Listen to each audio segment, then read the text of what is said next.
छोटे बच्चे हो या बड़े बुजुर्ग हो, सभी के कान में मैल जमना एक नेचुरल प्रोसेस है। दरअसल हम जिसे मैल कहते हैं, दरअसल वो एक नेचुरल वैक्स होती है। ये वैक्स कान के पर्दों को प्रोटेक्ट करने का काम करती है। ये वैक्स काफ़ी नज़दीक होती है कान के पर्दों के पास में। अक्सर इस मैल को निकालने के लिए लोग नुकीली चीज़ या तो फिर कॉटन बड का इस्तेमाल करते हैं, जो कि कहीं ना कहीं कान को नुकसान पहुंचाता है।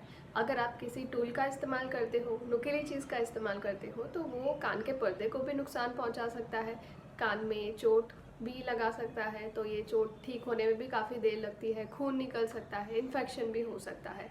तो ये वैक्स को निकालना ज़रूरी है, क्योंकि ये वैक्स बेशक कान के पर्दों को बचाने का काम तो करती है, मगर टाइम रहते उसमें काफ़ी ज़्यादा इकट्ठा हो जाने की वजह से सुनने में भी दिक्कत आ सकती है। तो कान को साफ़ करना ज़रूरी है। तो आज हम इस वीडियो में कुछ इजी घरेलू नुस्खे के बारे में बात करने वाले हैं, जिन चीज़ों की मदद से आप अपने कान का मैल आसानी से बाहर निकाल सकते हो। घरेलू नुस्खे में बहुत सारी चीज़ें होती है जिसकी मदद से आप बिना कोई मेहनत के, बिना कोई इन्फेक्शन के, बिना कोई चोट पहुंचाए आप अपना कान का मैल आसानी से साफ़ कर सकते हो। जैसे कि कान के मैल को साफ़ करने के लिए बेकिंग सोडा का भी इस्तेमाल किया जाता है। आप विनेगर का इस्तेमाल कर सकते हो, नारियल का तेल है, बेबी ऑयल है, आलमंड ऑयल है, लहसुन का तेल है, सरसों का तेल है। बहुत सारी चीज़ें होती है जिसकी मदद से आप कान के मैल को बाहर निकाल सकते हो। और ये घरेलू नुस्खे इतने आसान हैं, इन चीज़ों का इस्तेमाल करने के बाद आधे से 1 घंटे के बाद ही मैल खुद ब खुद बाहर आ जाती है और आप इसको एक कॉटन के कपड़े से साफ़ भी कर सकते हो। तो आज इसी के बारे में हम बात करने वाले हैं कि ये सारे घरेलू नुस्खे कैसे इस्तेमाल करने होते हैं। इसके साथ आपको थोड़ी बहुत जानकारी भी दूंगी कि आपको कैसे इस्तेमाल करना है और कौन कौन सी बातों का ध्यान रखना है। तो चलिए इस वीडियो की शुरुआत करते हैं। सबसे पहले तो हम बेकिंग सोडा के बारे में जान लेते हैं। बेकिंग सोडा बहुत ही काम की चीज़ होती है। इससे आप हर चीज़ की सफाई कर सकते हो, अपने कानों की भी सफाई कर सकते हो। बेकिंग सोडा का इस्तेमाल करने के लिए आपको आधा चम्मच बेकिंग का सोडा लेना है। उसके अंदर 60 ml जितना पानी डाल देना है और इसको अच्छे से मिक्स करना है। ठीक है, मतलब कि एक ड्रॉप की तरह ये लिक्विड बनना चाहिए, आपको एकदम गाढ़ा भी नहीं रखना है।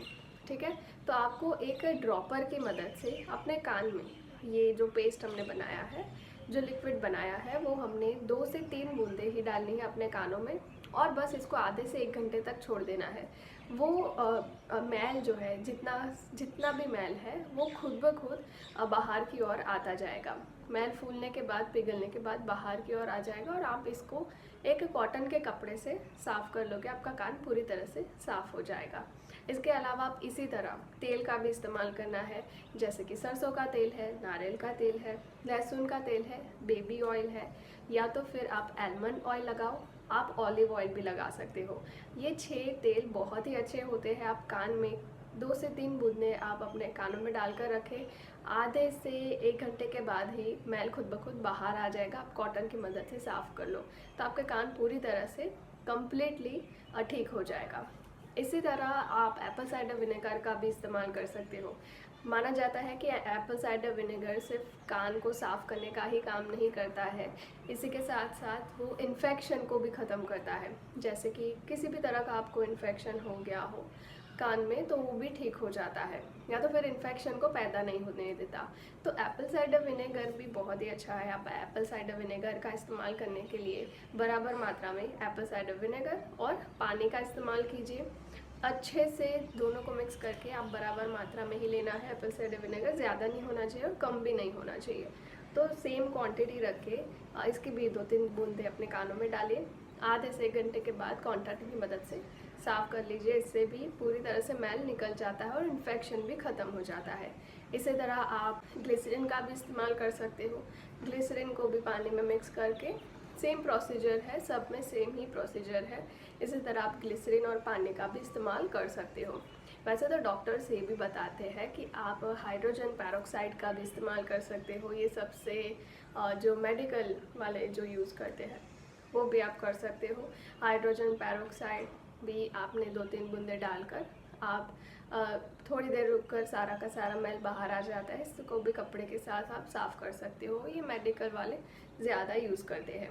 अब यहाँ पर नोट करने की ये चीज़ है कि आपको ये सारी चीज़ें बहुत भी नहीं डाल देनी है और आपको एक बारी में एक ही चीज़ का इस्तेमाल करना है।